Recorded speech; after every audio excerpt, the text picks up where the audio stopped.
Hi, everybody. This is Jeremy Whitman doing a bit of a different intro for this episode of Comics on Film. Typically, we do the rated 80s intro, where we kind of poke fun at the idea of mature content on the podcast. But since this episode is dealing with the Fundamentalist Mormon Church, it deals with some pretty heavy stuff. So I wanted to go ahead up front and give a pretty decent warning that if you are triggered by certain things, you might not want to listen to this.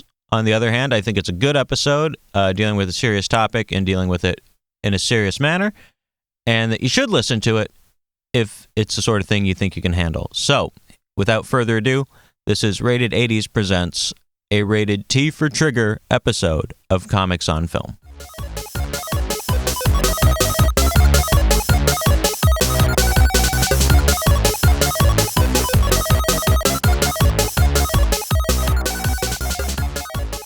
Hello to you all and to the rest of you as well, coming to you almost live from the hilltop of the gritty city, presented in glorious stereophonic 2.53 Mookie vision. It is Comics on Film, ladies and gentlemen. Welcome to our second official episode about the documentary, the Showtime documentary, Prophet's Prey. I am your host, Mr. Jeremy Whitman, and with me is Count Rusty. Of comedy. Count Rusty of comedy. Is that what we're going with? That's today. That is your prefix today. That was Dr. Rusty yesterday. Since you refused to have a last name. Or not yesterday, last show. It was Dr. Rusty. Yeah, we're not doing these one a day. That's if we were in our 20s, perhaps. I'm too old to do it one a day. My attention span wasn't that good in my 20s. To sit in a attic and talk. Yeah. Oh, it was a basement for me. Anyway. So, typically this is probably going to be a podcast that is kind of poking fun at movies or really enjoying movies and kind of has a bit of a glib tone to it, which this one definitely will, but we're going to be dealing with some hardcore topics today. This is a documentary about horrible criminals hiding behind a horrible religion. And it deals strongly with Mormonism, but not mainstream Mormonism. I don't want to make fun of mainstream Mormons. I'm perfectly fine with making fun of Mormons. Listen, these guys and the regular Mormons get confused a lot because it's a documentary about polygamous Mormons. Yeah. And Fundamentalist Mormons. Fundamentalist Mormons who are not part of the mainstream Mormon church. Not at all. They're kind of extended universe Mormons.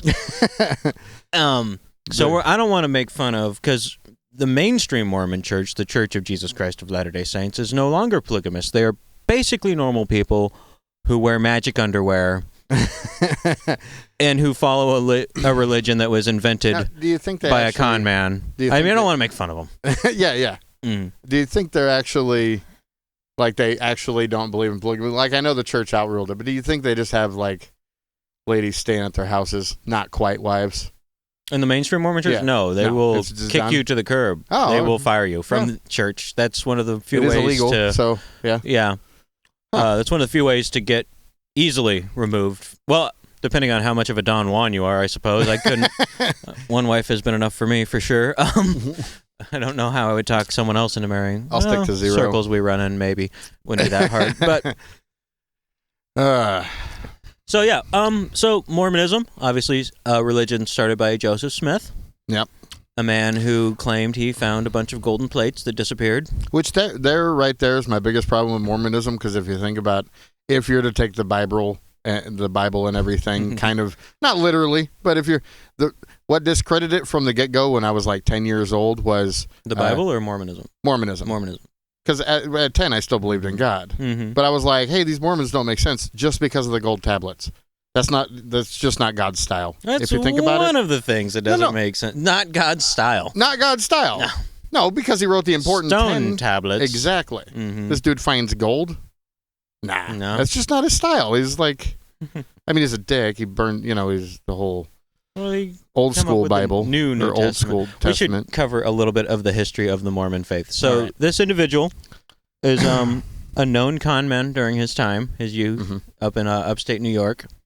Claims to find these golden plates. They vanish somehow. Whatevs. There's a lot of how could you carry that much gold? It would weigh he's lying. It doesn't matter. Yeah. Or they're magic also. So maybe God may really like gold. You don't know. So if you're going to go ahead and believe he found the golden plates, you don't need to but they're weighted. So what? Magic, to of every animal about blah, blah, blah. Doesn't matter. You're invoking God. You get the because he's a wizard. kind of logical exception. So those disappear, and he gets a rock that he claims can show him how to write the New Testament. The Bible, the Next Generation, Star Trek Voyager version of... And so what he's doing is he's throwing this rock in a hat, in a special stone, and he looks in the hat, and the rock in the hat tells him what to write down, and he comes up from that rock with roughly half of the Book of Mormon before the woman who was transcribing it was like the wife of one of his friends or something, and she had all the copies of it. She's like, I think he's just making this stuff up, and throws it away and goes, hey, if it was really God talking to you through a rock and a hat, you should be able to reproduce what you did verbatim. And he couldn't? No, he had to go home and think of a good... And I should say that I don't believe in magic of any sort, be it God, voodoo, or any kind of magic. I believe strongly that science can explain everything, and if it can't, it someday will be able to, or maybe not. But I don't ever invoke magic to solve any of my problems. Hopefully science will keep or any sort of religion. Yeah. So he has to go home and think, and he comes up with, well, God wanted you to do that because we're going to redo it from the beginning, and it's going to be different. And so he comes up with the Book of Mormon by doing it again. And just a take two. The Book of Mormon is basically a kind of thorough retelling of the Old Testament, garnished heavily with the phrase, it came to pass. Like a lot of the book starts with the phrase, it came, and then it came to pass, and it came to pass. And it's like a horrible fantasy movie. The only book I know of that has ever inspired Mark Twain to refer to something as chloroform in print. That's what he referred to. One of the greatest minds America ever produced got a look at this thing and called it chloroform in print. So if it was inspired by God through a rock, through a hat, through a guy who wanted a lot of wives, some of them underage, God's not the greatest author in the history. He's not, at least not a good enough author to entertain Mr. Mark Twain, Samuel Clemens. It's not like one the Bible was a great read through anyway. Well, the Bible though is cobbled together by many, many sources, so you can go, okay, maybe it's a little tonally uneven because 40 people had a whack at it. This is one guy directly channeling. God really lacks consistency. Yeah. Whoa, yeah. Well, I don't know if we got time for all of that. Yeah. No, you get me going in that direction, Rusty. We'll be here. We'll just stick to for a long time. So briefly, a history of more the polygamy aspect of the Mormon religion. This guy was charismatic. He founded a religion. People who found religions are generally very charismatic. Yeah. It's hard to get, a bunch of people to follow you down to South America and drink the Kool-Aid if you're kind of off-putting. You need to be... You can't be a basement nerd and creepy and... people person. Get a bunch of people to follow you, yeah. Well, you can, but you got to hang out maybe where those people... But he's a very charismatic guy. This was a time in American history when a lot of religions were kind of springing up. Yeah. Life of Brian kind of thing. And so he gets all his followers. They go to Missouri. They're like, this is Eden for us now, because there's all this stuff about Jesus walking the earth and black people are evil and all kinds of weird stuff in this religion. And do they say that God did it in the 3 days that he was like between crucifixion and resurrection? Wasn't that the thing? I don't know. Okay. I've only known a couple Mormons. I have an intense interest in this, but I'm not as well studied in it as I'd like to be. But so they go to Missouri, and I think they're bordering some other state, and the locals are not very happy with this new bunch of guys. And this is after he's already introduced polygamy into his deal. Because he says God told him that you should have a bunch of wives to go to heaven. I think, rolling the dice, that maybe this guy was just a sex maniac. Yeah, maybe he just wanted to screw a lot. Yeah. That's... Are you going to believe my podcast or the rock in the hat? It's up to you. Whatever you find more rational. I'm not here to change anyone's belief system. Yeah. Not at all. But he has done this, and he's also, for a period, this is a very interesting part of Mormon history to me. One of the reasons that it was so popular is because he's a founding tenet of his religion in one of the codes and covenants kind of things, because they have a separate document, kind of like other religions will have a separate document that's also like bylaws. Yeah. Like the Constitution is the Bible, and then we got these codes and covenants. That's the amendments. It's like the crazy so NFL rules. Yep. Lots of segments and At one point, he goes, God told me anyone in my religion can be a prophet. God will speak directly to you, and you can just make up new rules and add them to our wild D&D game. Everyone gets to be a dungeon master. Such a broad stroke of the brush. Oh, that stroke also had to be undone, like his original Book of Mormon, because you can't have a rule where everyone gets to be God. But if you think about it, how you going to get people into a new religion? It's brilliant until... Like, come on over if you want to make your new rules. Yeah. Make up some new rules. It's cool. You can eat fish on Fridays. But then people start going, well, God says we need to make lizard-powered skateboards. And like, no, I just wanted to be able to bang a lot of women. So strike that. God says, nope, mulligan. We're not doing that. He goes to this area in Missouri. They love it. They're weird. Everyone knows they're weird. They're polygamists. That really bothers the puritanical Christians of the time who in Missouri are everywhere to this day and were probably even stronger than they are now down there.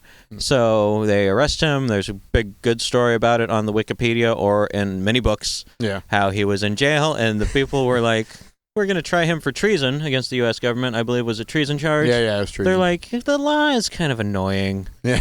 Let's storm the prison and murder him. And that's what they did. Yeah. They killed Joseph Smith. Shot him out of a window? Or was that just the... I think he was trying to escape, as you would when the mob comes for you. Yeah. In my experience, usually. Every time a mob has come after me. But it being a prison makes it difficult. Yeah. But it wasn't, or a prison or a jail of some sort. Such a tight security. Away, like no bars on the windows or whatever. Yep, shot in the back, falls out the window, dead. So they decide maybe Missouri is not the place for our new polygamous religion. We're going to go to Utah, which at the time, not part of the United States, Mexico. So they set up, they call it Deseret. They set it up, and things are going good. They get to be all polygamy, all 24/7, marry a lot of wives. Until the United States government says, we're taking that, and all the good parts of Mexico, honestly. All of those. And that polygamy thing is not going to fly. I'm sure they hope to go there and just create a new fucking country or something. They wanted to, Yeah. The religions that pop up in America often tend to want to create their own country. Yeah. Like a Bond villain. Yeah. Or Texas. I'm going to push a new island out of the ocean and become my own state. Yes. Talking to you, Scientology. So, who was like chased out of several small European countries when they were first bouncing around on. But I have a fascination with bad, crazy science fiction religions, which Mormonism is the original science fiction religion of the United States. It's not too far removed from Scientology. Because here's the justification for polygamy in the Mormon thought. And we will get to talking about a movie eventually, sooner or later. But we got to cover this groundwork. Passionate subject. We have to cover this interesting and. I will admit, maybe some of what I'm doing is oversimplification. Anyway, here is... face the facts. Everything we do is going to be oversimplification. I like to think that I do not oversimplify too much. You're very thorough. I am not. Yeah, I don't like to put things out there that I haven't kind of fact-checked to some extent. So... I don't mind Wiley saying U.S. government comes a knocking. They say, you know what? This land is our land, and we're not going to have this with the multiple wives thing. Stop it, or we'll go to war with you. And they almost did. Yeah. And eventually they bullied him around. And Brigham Young, the new prophet of the church, the Mormon church, always has like a super pope at the top of it who gets to talk directly to God, not in a prayer type way, like can get advice from God. Yeah. Goes, okay, no more polygamy. We will do that. And we can stay here in Salt Lake City and expand to Provo and this and that. Yeah. The reason that the no more polygamy thing did not take with all the Mormons is because they did not follow their own rules. They game genied it. The polygamy thing was a revelation from God to Joseph Smith, if you go in for that sort of thing. That says you need at least 3 wives, and that is the highest level a man can attain, and that will make you part of the priesthood of the Mormon church. And then when you die... You get your own planet. You get your own planet on which you will be God. And have 3 wives who will still, I guess, because women have, as far as I can tell, no real status in the Mormon church except to make babies and churn butter. Yeah. By this, I do not know what they are getting out of this at all, except they get to live forever, and then you get a new planet, and... So if any Mormon happens to end up stumbling on this podcast, God help them. I'm sure we'll get some ex-Mormons on this one. Oh, yeah. If you want to better explain to me that and what is in it for women... go for it. But it's not like... But then you get to make your own... If there's any Mormon that ever laughs at Scientologists ever, I mean, Scientology doesn't even go that far with it. Like, you get your own fucking planet? I have no idea where the Xenu story ends, actually, with Scientology. Yeah. It might be, I don't know. It might be, and then you get a DeLorean at 88 miles an hour. I have no clue. But well, you say that, I might join. Here's the deal, though. This is not that much wackier than God created man and then sent his son to Earth to be sacrificed to himself, which is also him, because the son is... I mean, it's all spirograph, infinity knot logic, circular reason. Just, it's just a mess. But so here's where we come to the movie. Yes. Is that... So... Brigham Young goes, all right, we're going to cash out our polygamous chips. But also, you guys run over there to Colorado. You guys run into Mexico. You guys run into Idaho. You guys are just... And be polygamous as long as you can anywhere where it's still legal. Yeah. Because he did not get a revelation from God. He just said, we're changing the rules. But he did not say that God said to change the rules. Yeah. But he goes, if you want to be in our church, though, unless you're grandfathered into the polygamy scheme, because that was a thing they did. Yeah. There was a grandfather clause, because Grandpa had 9 wives at the time, and some of them, his nieces, I don't know, the ins and outs of that. But, I mean, and we are not an against free love podcast here at Comics on Film, by the way. Oh, I'm very pro The idea free love. of polygamy does not strike me as wrong if it's between consenting adults. Yeah. And you don't promise them any supernatural reward. And you don't just need the label. It the old-fashioned way. You don't need the label of marriage. Just get in a room and start fucking everything. Yeah, just get a house. Three's company, but with more put up sex. some like Hunter S. Thompson and Grateful Dead posters. Yeah. Drop some acid and get down to business. Or not even that. You could be perfectly functioning adults who just like having sex with a bunch of people. That's legit. Yeah, there's nothing wrong with it.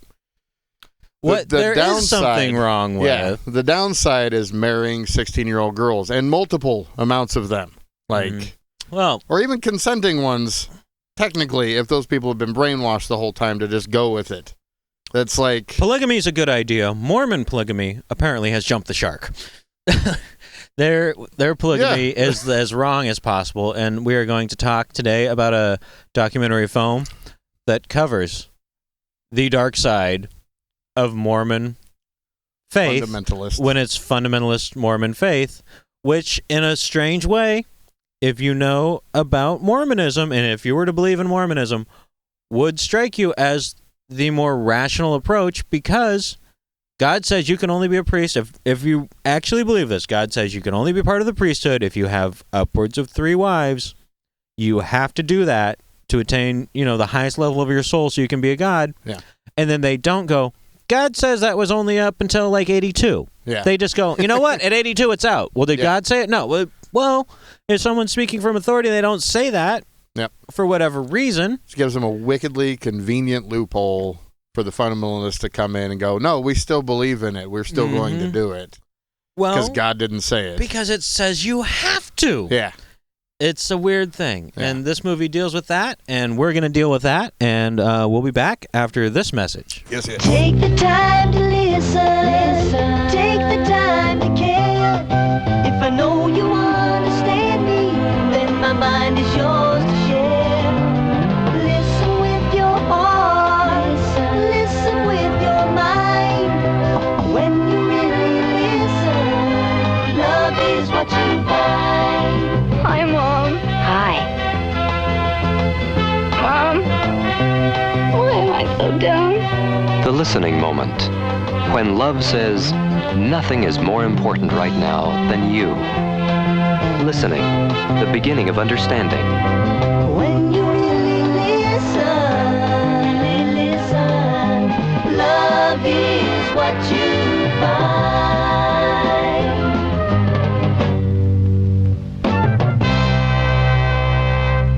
All right, and we are back, ladies and gentlemen. Myself, Mr. Jeremy Whitman, and Mr. Count Rusty. So we have done, obviously, a pretty long explanation of kind of the beginnings of the Mormon Church and polygamy and why that's still a thing in the Fundamentalist Mormons, who are Mormons who said, you know what, we're not going to listen to you. We've found out these codes and covenants. We've read them. It says we have to do it. We're going to break off. We're going to do it. And that's what this movie is about.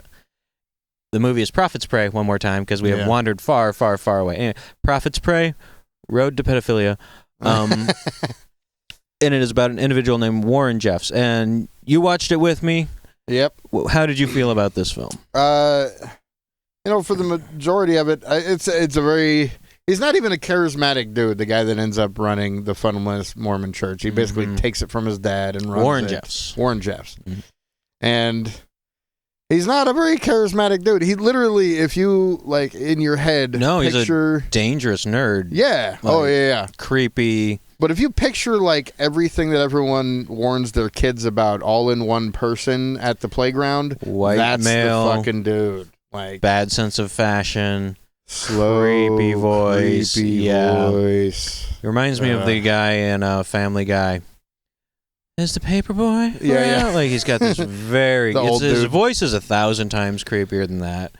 Yeah. I think what you're trying to say here is this film is very hard to watch. Yeah, extremely. For a dad, especially. Like, I have a 14-year-old daughter, and That's marrying age to these people. Yeah. Like, at one point he marries a 16-year-old, and that's like the first wife you meet in the documentary is like his 16-year-old just married, like... She's managed to break free. So this movie covers a very short history of the Mormon Church. We gave it a lot more time than the movie does. And a equally short history of Warren Jeffs' father, Mr. Rulon Jeffs, who ascended... He was originally just a mainstream Mormon, and he found out from, I think, his dad, who was a secret polygamist. I could be wrong about this, but I'm pretty sure I'm on point, that the polygamy was the law of the land if you're Mormon. And so Rulon Jeffs became a polygamist and a figurehead in this fundamentalist Church of Jesus Christ of Latter-day Saints. And at the time, that church was structured in a way that it had kind of a council at the top of it. But that was not working out, so they changed it. So it's going to have one guy at the top, is the prophet, gets the word of God directly to him. Straight beamed. Straight in, the bat phone to heaven. Yeah. And then he tells everyone else, and they believe him, and they do what he says. Yeah. So for years, he's the guy. And this organization...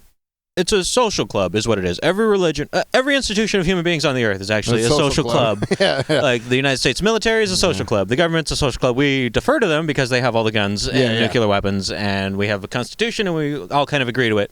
But it's a social club. Yeah. And so is every religion. The Catholic Church, Islam is a social club with different social clubs. It's a way to hang out with like-minded individuals. That's pretty much and so it. This one is also a business entity, and they own many companies, and also deep in business.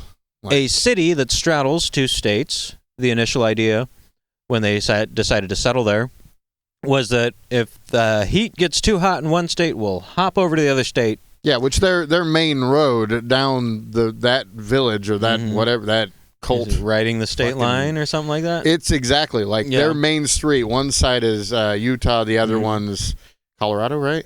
I think so, yeah. Utah and Colorado City, and then together they're called Sweetwater or something like that. Yeah. And they're also backed up against the Grand Canyon. So you can only come at them from so many angles. Yeah, and if you try to arrest one guy on one side, he could just cross the street. This is a relic from when states' rights mattered in American politics. You're not, nowadays, if you're a cop and a guy's doing 105 and he's going from California to Utah, you call ahead and go, hey, Utah, we're coming over there, we're going to get him. You want to park in front of him? We'll nab him. It's a fantasy now. And we also have things like the Federal Bureau of Investigation, which covers interstate crime. Yeah. So they've actually just, at this point in their history, made themselves a target of one of our better law enforcement agencies, one of our stronger ones, one of the ones we've given more power to. So the Rulon Jeffs bought all the land. Rulon Jeffs, they have a trust, the FLDS Trust, which owns every piece of land in this city. Lets people live there. Guesstimates at this point in their history, about 10,000 members, but no one really knows. Yeah. You don't really know. And what they have is the city that has its own, power company and police department and probably a mayor and building inspectors, all these things. Odd security. But they all defer to the prophet, who for many years was Rulon Jeffs. Yeah. And then Rulon Jeffs has the son Warren Jeffs, who was born prematurely and was a favored child because he survived this premature birth. And must have been his brought dad from was heaven. a horrible enough person to have a favorite child. Yeah. And so Rulon Jeffs is getting old. Warren Jeffs is the favored son. He knows that there might be a power struggle in the church because, like the mafia, when the Don dies, and these people are very much like a mafia. Yeah. If the mafia was 1,000 times worse. Business-wise to freaking... They're what you think of like an Eastern European, former Russian power mafia. I mean, they do things that are horrendous, and we will discuss that in a serious manner. So he knows his father's dying, knows he's got a good shot at taking the ring and becoming the new prophet for these folks. And as he's dying, as his father's dying, he's like slowly sucking power out of the whole situation and making sure that he's the guy. Well, as his father's dying, he is his father's consigliere. Yeah. He's saying... He's telling his dad what to do. Yeah. And his dad is stroked out. Yep. You know, he's got dementia and things like that. And he's informing him what to do, and sometimes... Taking over his wives? Sometimes just telling people what to do and saying, my dad says do this, you have to do this. And these people have been raised in a culture that it's 100 miles from the closest other law enforcement. Yep. And the church has absolutely... It's North Korea inside of America. Yeah. And if you watch the documentary, which if you should watch it, if you're interested in this. I don't want to recommend it, but I do because we're doing a whole podcast on it. I don't want to. I mean, it's good to know, I guess. But if you watch it, you'll see a guy driving down the street in this little town, and he's like filming outside of his car while he's being tailed by a security detail. Oh, they do not like outside. Oh no, hell no. And he's filming these kids that are playing, and it's the girls in the like long sleeve, like it's everything but a burqa. Like it's a Mormon burqa, or fundamentalist Mormon burqa per se. With the doilies around the neck. Underneath all that, also the spiritual long johns. Yeah, the magic undies. And they have a dress code. And as a dad, you're watching it, and you're just like, or me as a dad, you don't have kids, but no. I'm just like watching it, and just the idea that their kids have to wear exactly this one thing. That's the part with the whole thing. They're not allowed. There's so many weird things these folks believe. You're not allowed to show any more than the necessary flesh. Yeah. So when you say burqa, you're about right. Even the men will button up to their top button and button down their sleeves in the summer in Utah over long johns. It's an amazing social experiment going on here. Yeah. Evil. Absolutely. As possible. And they're just like poor fucking podunk people. Like, so, yes. You have Rulon Jeffs, leader of the church, slowly dying, his son consolidating power. There is a constant problem in this community, which would happen anywhere where you allowed just everyone to have a harem. Yeah. And not a voluntary harem. We should say that these are women or girls, and I don't mean young ladies. I mean girls, sometimes up to 12 years old, being married, not in a legal sense, but in a spiritual sense, by the prophet of the church to whoever he says they must marry. Yeah. He gets to decide. His cronies, his political advantage is human trafficking of children. Yep. In one little town, or probably other places. It's a decent-sized town. You know, it's big. It's a large huge town. And they also have Mexico. They have some stuff going on in Mexico, and they also have some stuff going on in Canada, but there's been a schism, as always happens with religions of every sort, speciate. They don't necessarily believe in evolution, but boy, do they evolve, religions. And so, Warren Jeffs is seeing his opportunity, and he goes, Dad's not going to be around very long. I should be the next prophet. I'll take over as many of his duties as I can, consolidate as much power as I can, and I would like to marry all these women, but I can't tell them to marry me, then people would know. Yeah. I assume this is his thought process, however much of this he actually will consciously accept as being him and not the voice of God. And so he starts marrying his senile, dementia-riddled father to every girl he wants to marry in the future to get them out of circulation. Ends up with like... There's weird pictures of like this old guy with like 30 women. Above 50, women and girls. Babies, and they're just these very weird. There's many of them could be his daughter. Yeah. So his son is marrying him to way too many women because he wants to get a hold of those women. And finally his dad kicks off. There's a little talk in the movie of that. Well, there's an issue because the one girl that he, like one of the last wives that he married to his dad, that his dad got married to, ends up pregnant. I don't know the chronology of which wife, But there was a wife. He was obviously too old and just decrepit to have children. Yeah. Well, they kind of insinuated. She has children, which, according to the film and the book the film is based off, were obviously the children of his son having sex before his father was dead with his dad's wife. So his stepmom or mom. I guess stepmom probably. His 16-year-old stepmom. Well, she may not have however been 16, old she was, whoever she was. Yeah. And so that was covered up in a weird way, too. So his father dies. There's mention in the film, not backed up by anything, that his father was killed. It also kind of says that, because his son is testifying, or his brother is testifying, and kind of says that we're not sure if he died of, you know what I mean? Well, his brother says that they fed him the wrong thing and that killed him. Yeah.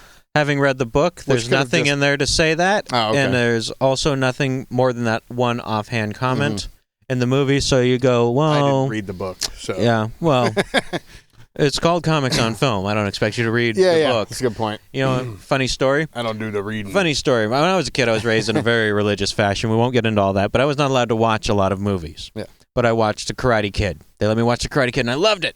They regretted it because I'd always try to karate my brother every chance I got. I'd try and karate him to death. And then I watched Karate Kid 2, which is much more intense. Much more intense Karate Kid 2. And for some reason, there was not any way that I was allowed to watch Karate Kid 3. Boom. All right. Yeah, that's how funny that was. Drop the mic. End of story. That wasn't even really a joke. They just decided arbitrarily, I think because my dad's a strange control freak, that nope, not Karate Kid 3. Because it was filmed in Japan? No, Karate Kid 3 is in America again. Part 2 is in Japan. I had this theory. There used to be a comedy show in Seattle. The guy who played the villain in Karate Kid 2 had a bar up in Seattle. There used to be a comedy show there. Really? Yeah. Oh, geez. He's a nice guy. He's really cool. Huh.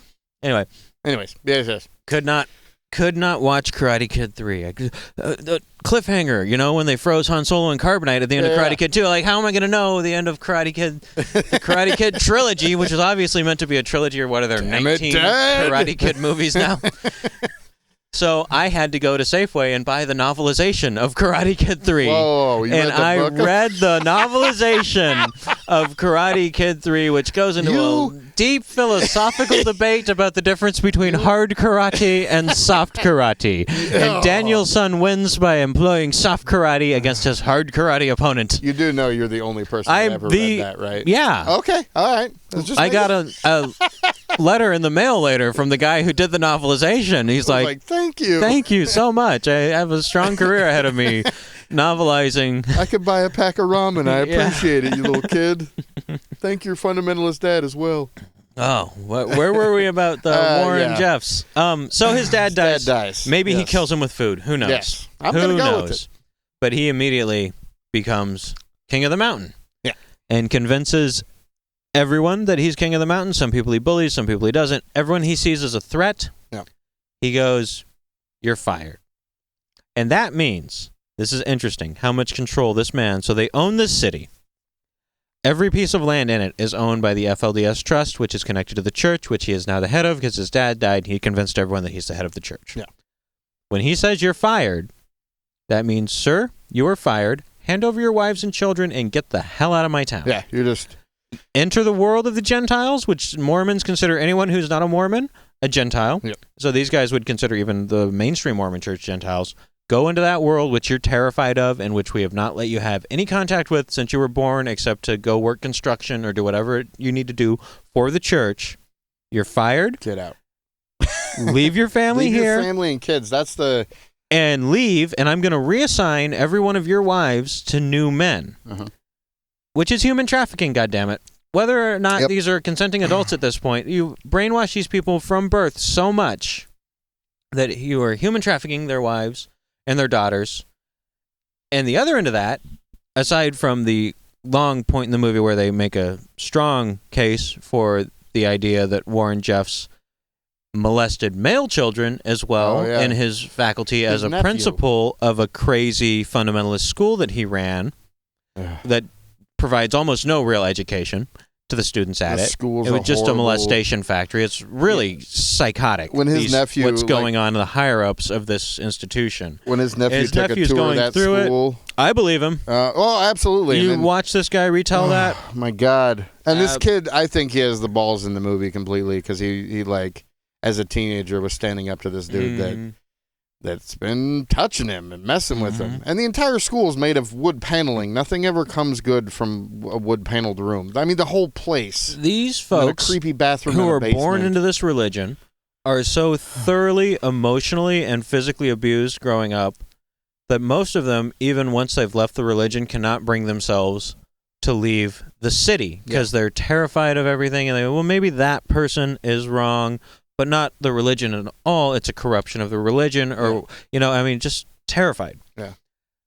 Well, Warren Jeffs gets to that point, marries all his mothers, as many of them as he can, is now you're married to me and you're married to my father, also his ghost. So wacky-doo, what wacky, but yeah, he's the voice of God. We got to believe him. So they do. And fires all his opponents, kicks them out of town, reassigns their wives, takes the wives he wants, I suppose. Might as well. And now he's going to sit on the throne, like Prince Joffrey. Yep. Well, one of his constituents, one of the people in his church, and his wife go, we're probably not going to be assigned another wife, and you need 3. Yeah. You need a 3-pack of wives to ascend in their belief system to be the god of the planet thing in their afterlife. That flat out also leads to the fact that, like, if you're having too many boys, where do the boys go? Oh, we're going to get to that. Yeah. That's another horrible, horrible abuse of power. And we're only at we're just peering down the rabbit hole right now. Yeah. We haven't even walked into it. You're right. So one guy in town goes, they're not going to assign us a wife, and there's this girl I like, and let's talk about it with my wife, who also believes that we need 2 more wives so that we can go to the right heaven. And she's like, yeah, that's great. Let's write her a letter. So they write her a letter. And she goes, yeah, I love you guys too. And I got a girlfriend, works at the coffee shop, probably not a coffee shop because Mormons don't drink coffee, but she has a girlfriend somewhere, and she'd be great, and then we have a 3-pack, we all get to go to the good heaven. They go, okay, let's write a letter to Warren Jeffs, who is a paranoid, lunatic, cunt asshole. He's the worst person. I hate him more than I hate Bill O'Reilly. That's saying a lot. Yeah, I hate him more than I hate Sean Hannity. I hate him more than I hate Glenn Beck, I say. Yeah. They're just trying to make a hookup without they even ask for consent, and he loses his shit and denies the thing, when religious people are rapists, consent is not something they are into. I'm just saying, let's look at the Catholic Church. They're asking permission. Look at the Catholic Church. Yeah. Molest a boy, we'll move you around. We'll just give you a new job. Shuffle you off. Have consensual sex with a woman, you're out. You're out, preacher. You're done, Father. You're no longer Father. Consent really, really rattles people who need a really weird level of control, Cosby. And yet people that don't believe in God have the moral problems. We're the ones. Apparently, yeah. I mean, look at us drinking our seltzer, doing our podcast. I know. Condemning human trafficking and mafia-like activities. Yeah. So they go, all right, we found these 2 women. They're willing to be part of our Mormon family. Yeah. And I can be a god of a planet. Is that cool with you? He's like, no, get out. You're fired. Leave your wife, leave your kids. Yep. Auto-tune the news. You're gone. Yep. And give me your kids, give me your wife. Yeah. There's a rapist, whatever. Kicks him out. Yeah, he's one of the guys that interviewed in it. Yeah. No. In the documentary. He's one of them. No, he's the guy who says, he's trying to kick me out. Yeah. No, I'm not going to leave. I live here. It's my house. It's not his house, though, legally. Yeah. Because it's a house that he's built on their land. Yep. His wife also goes, no, we're not going to do it. Well, Sam Brower, a private investigator. The man. A Mormon. Yes. On his own account, normal Mormon. As normal as man can be with magic underwear somewhere in his closet. But a normal Mormon, a stand-up guy, by all accounts, who wrote the book Prophets Pray, which is kind of a sequel, in my opinion, to the book Under the Banner of Heaven by John Krakauer, which is where I learned most of what I know about the Mormon Church. Is an amazing book by a guy who's written many, many, many amazing books. John Krakauer. So he goes, this is weird. He read about it in the paper or something. Goes over there. He's like, what's going on? How can they kick you out of your house? I'm a private investigator. The guy breaks it down for him. Yeah. It's like, well, we're trying to marry these underage women. And this guy wouldn't let us. And I didn't want to move. He runs this whole creepy town that you're in. You got to pack. You got to get a U-Haul. I'm essentially from a foreign country that's landlocked inside of America that bears a strong resemblance to North Korea, and I think I'll never go to heaven because he's going to steal my children in America. I don't want to do it. Well, okay, first of all, I'm Sam Brower, private eye. You can't marry a 16-year-old girl. It's like, what? And he's like, can't do it. He's like, no, you live in America. Yeah. You cannot do, I'm sorry you weren't born in the part of Afghanistan where these sorts of things go on and everyone's cool with it. You can't do it. Except in Texas, but that's different. And you still need the parents' consent? Can't do that? He's like, okay, I guess you make somewhat of a point. It's like, but I think what's happening to you here is a big injustice. If you'd like to hire me to be a private eye, that will give us client privilege, like a lawyer or a doctor. Yeah. And I can act on your behalf, and I don't have to tell people I'm doing it. But the guy doesn't have a buck. He doesn't literally have a dollar to his name because he's been living under the church, bankrupted by this church. And so Sam Brower, stand-up guy who'd maybe seen that episode of Breaking Bad where they first hire Better Call Saul, goes, well, here, I'll loan you $1 and you can hire me for $1. Yeah. At which point begins his whirlwind investigation into, and it just, I don't have a hard time believing that this stuff exists because it was years ago that I read the book by Krakauer, and Krakauer is an author that you could look at it and you go, wow, this guy fact checks. There's not embellishment going on here. This is not an Ann Coulter joint. Like, it's a book, and a lot of historic. He spent 4 years researching Under the Banner of Heaven, which is another incredibly hard book to read. Watch. I mean, it's easy to watch a book because it's just simple. there. Yeah, I'm watching your notebook right now.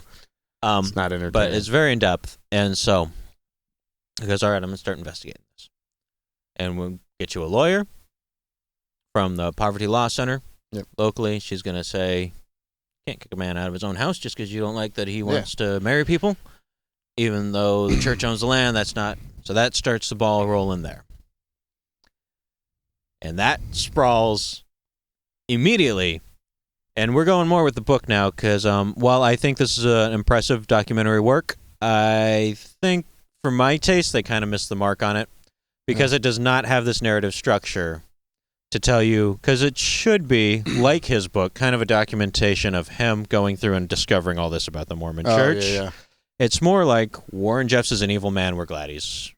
Spoiler alert, he's under arrest. He's been locked up. Yeah, he's been locked up. But still running shit. Mm-hmm. But the narrative structure of this is a little bit not where I'd like it to be. I love that there's movies like this out there. As far as there are many good... Yeah, I think, there's such a thing as missing the mark with a documentary. As anyone who has a Netflix can tell you. If you watch documentaries on Netflix, a lot of them not very good. A lot of them are very good. But, you throw your GoFundMe money at what you want, and maybe you get a good one. Maybe you Throw don't. The dice. Yeah. So this just didn't quite nail it, which I find a bit bothersome. What part didn't it nail? Just his whole starting to investigate it? Because there was media surrounding it. Like, all of a sudden, there's news reporters commenting on... Having watched the movie and then go, okay, I don't feel like I know enough. Even though it's a long documentary. This is a long... hour almost, 52 or something like that. It's a pretty long one. I go, well, they've said things like they fed him the wrong food, now he's dead. That's just you wanting more information, but it gets the point across. I mean, it gets the broad point. I'm not saying this is a bad film by any means. I'm saying for me, it just, I demand a lot in a documentary, and I want, so you're going to make an accusation like, I feel like we fed him the wrong food to kill him. I feel like the documentary was just to go, hey, by the way, there's this really evil dude in control of way too much crap and people. I think that I didn't read the book, so I'm not biased in that way. I'm like... This is me wanting to have my cake and eat it too, because I love that this sort of film exists, and I go, man, I would have focused on different points from the book, which Sam Brower wrote his own book. I think with Krakauer heavily involved in the writing of the book, because it bears a strong resemblance, but it's just as forward by John Krakauer. But, so what facts about that family is missing or whatever, or getting rolling? You're saying from the book. I don't think you get a good idea by the end of this of the scope of what this church and what they're capable of and what they do control. Well, I know that they do the... And they do a few things here and there where it's like he's walking around the school shining the light. Yeah. And it's like, well, that's visually very interesting. But I would have loved to fill that with some more information about... You know, it's just their use of time is not how I would have used the time. So it's just me. I also found Going Clear, the Scientology documentary, lacking compared to the book. Oh, well. You know, if you don't beat up on religion the way Whitman likes it, you're not beating up on religion right. That is the first and second rule of Whitman Club. See, I just use my opinion to go against their opinion. I don't give a shit about facts. I mean, but yeah, it's a great movie. It's just a little bit different than I would have liked. So, I think we're at the beginning of the investigation. Yeah. And we're going to take another break. Are we? Yeah, we are. Really? Yeah. I think Sounds that good. 43 minutes is a good point to take a break. All right. Alrighty, folks. We will be right back. Hi. Sorry I'm late. Hey, here we go. How's the book? I don't know. Kind of same old, same old. Have you read anything interesting lately? Yeah, actually I have. What is it? Well, you've read the Bible, right? Yeah? Well, this is the Book of Mormon. It's a companion to the Bible. It's another testament of Jesus Christ. You can have your own free copy of the Book of Mormon just by calling this number. I was looking for something moving and uplifting, and this is it. Tell me more. I just feel so peaceful when I'm reading it, and I'm kinder to others, and I have more confidence. It's completely transformed my life. To receive your own free copy of the Book of Mormon, call this number or talk to your Mormon neighbor. It's a gift from the Church of Jesus Christ of Latter-day Saints. And let me know how you like it. Okay. I think you will.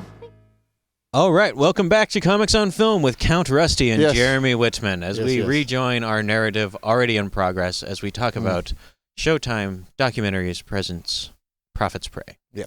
The Warren Jeffs is a complete piece of shit and should be shot in the head. Yeah. Story.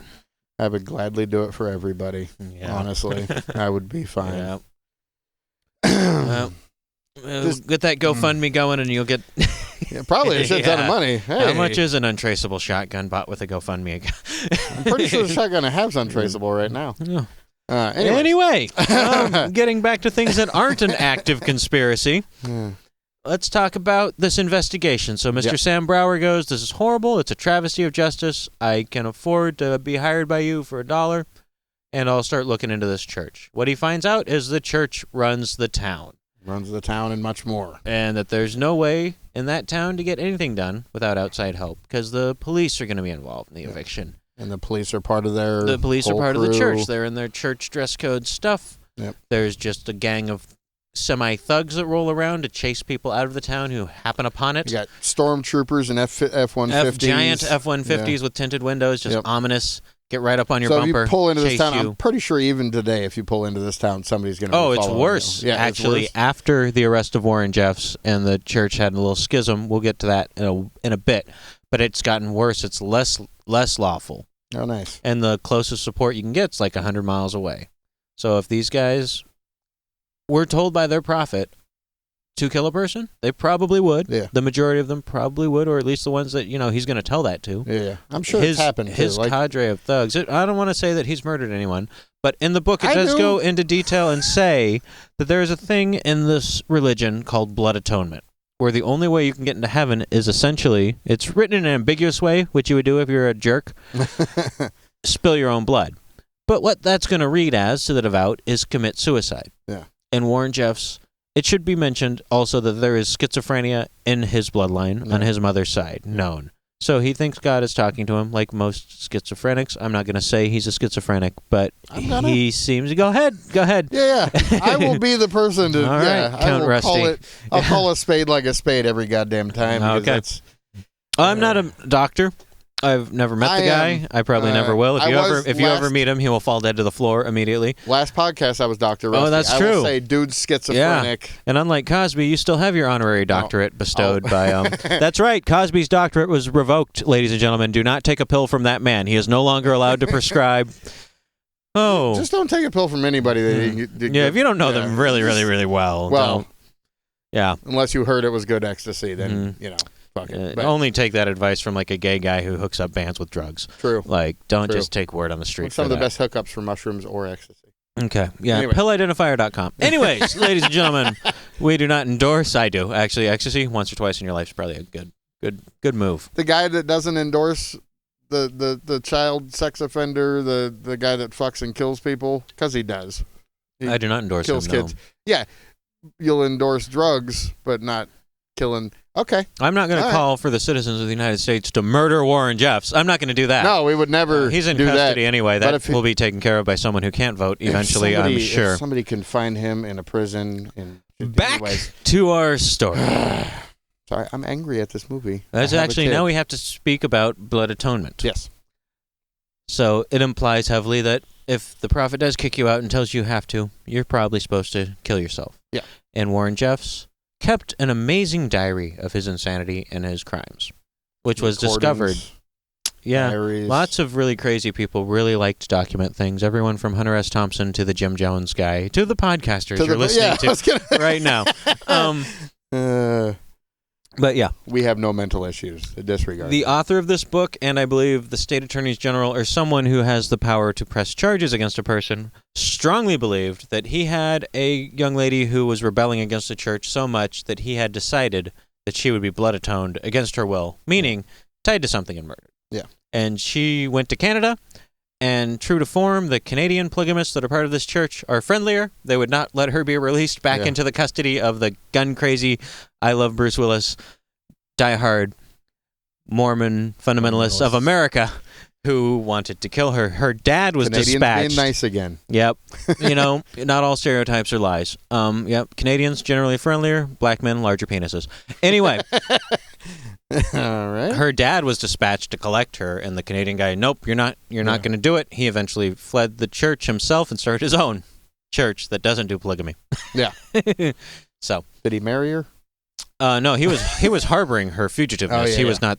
He explains that Canadians are so polite when he's talking to the Canadian polygamists. He goes, "No, I don't like to go to the American polygamist camp because they might just assign me another wife, and that really causes a lot of problems in my household." Yeah. So that's how my other wives have opinions and might get pissed off. Yeah, and then you got to do the shuffling and blah blah blah. I don't like it. I've got as many.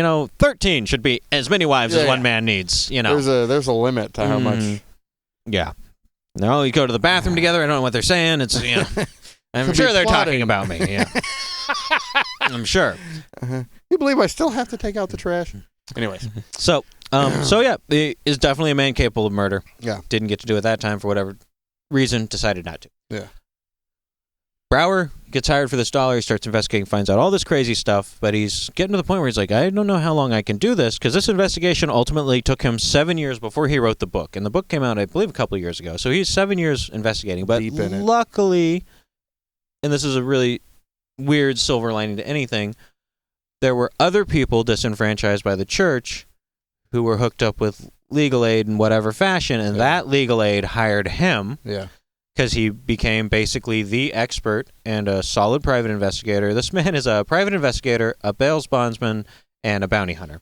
And a Mormon. Superhero. And a Mormon. Yeah, he's like a Mormon action hero.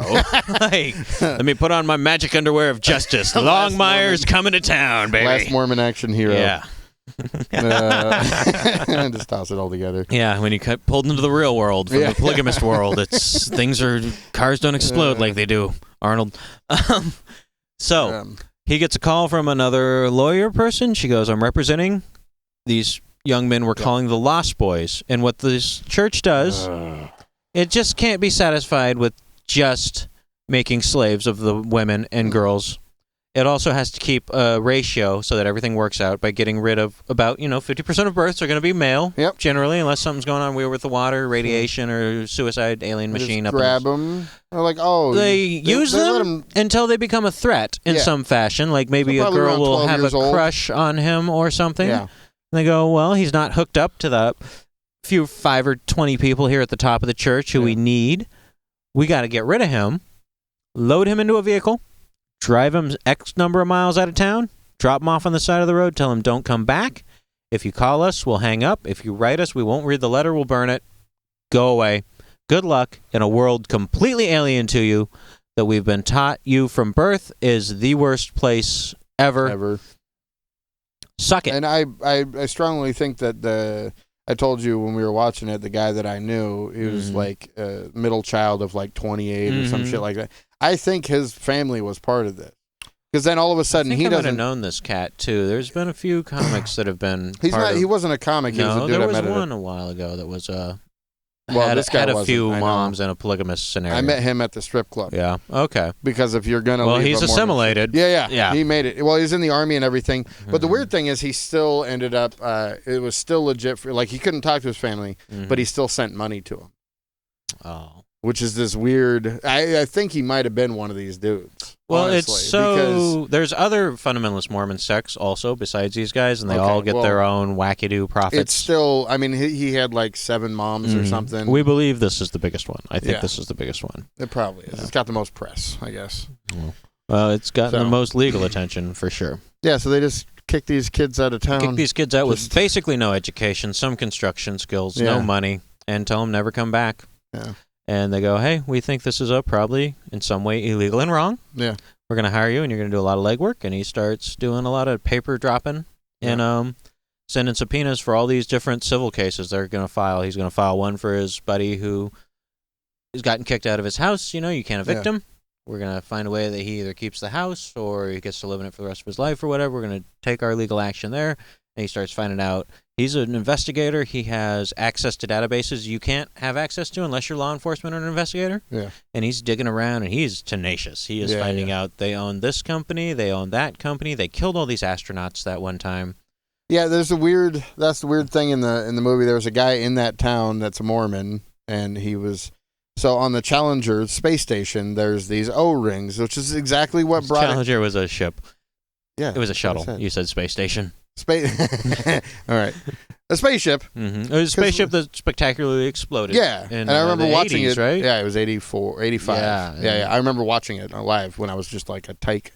But these O-rings are what went bad. And there was this weird, like they alluded to it. That was what the finding was the O-rings. Yeah. Bad O-ring, something. That's what made it pop. Boom. Well, these O-rings were actually invented and like the guy that the company lives that there, made them is part of the FLDS Trust. Yeah. And they have several companies that have several government contracts. They not everyone is only given about a third-grade education. Yeah. Some people in there are highly The educated lawyers, because they need them, and then if they don't have them within the church, they've got enough money from all these massive holdings they have doing all sorts of things. So you go, well, first of all, they have free labor from the children because you can take your own kid to work and have him swing a hammer. So they have construction companies that can underbid just about any legitimate business. Hands down. Because they're forcing their children to work sometimes 20-hour days. Yeah. In the same for states, no pay. I'm pretty positive it was federally mandated that they can't do that with like inmates. Like you can't use inmates on your construction company to undercut people's It's been a bids. while since I've seen The Shawshank Redemption, and I'm pretty sure that lawyer, that movie's not a lawyer. No. I remember that as a plot point in The Shawshank Redemption. It was, but it was he a was valid taking thing that was happening. kickbacks. Yeah, I'm sure. Yeah, Hey, you know what? If you're not the slave, economically, slavery is, it's pretty good. That trickle-down economics did not work pre-Civil War. I don't know why we think it works now. Anyway.